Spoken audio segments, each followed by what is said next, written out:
ঠাকুরের ক্ষুল্লতাত ভ্রাতা হলধারী অর্থাৎ শ্রী রামতারক চট্টোপাধ্যায় একসময় এসে হাজির হন দক্ষিণেশ্বরে। তিনি প্রথমে কালীঘরে ও পরে বিষ্ণুঘরের পূজারী নিযুক্ত হন। হলধারী প্রথম ভাই গদাইকে পাগল ভাবতেন, ফলে কথায় কথায় নানা কারণে তুচ্ছ-তাচ্ছিল্য করতেন। ঠাকুর কালী উপাসনা করতেন বলে হলধারীর ভীষণ রাগ ছিল।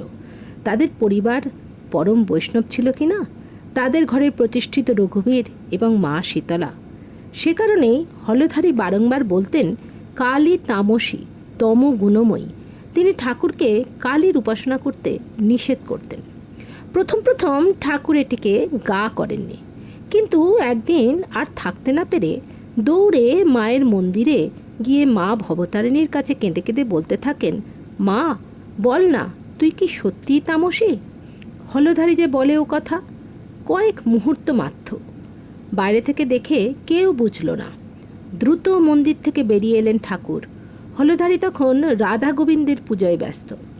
ঠাকুর হলধারীর কাঁধে পা রেখে চিৎকার করে বলতে থাকেন, তুই আমার মাকে তামসী বলিস? মা কি তামসী? মা ত্রিগুণময়ী, আবার শুদ্ধ সত্যগুণময়ীও।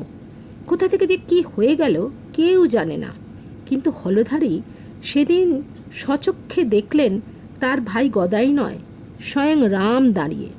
পর মুহূর্তে আবার দেখলেন বংশীধারী শ্রীকৃষ্ণ, দেখলেন মা কালী। তার দুচোখ বেয়ে অশ্রুধারা বইতে আরম্ভ করল। রাধা গোবিন্দের পায়ে ফুল দেওয়ার বদলে তিনি আঁচলা ভরে ফুল ঠাকুরের শ্রীচরণে অঞ্জলি দিলেন।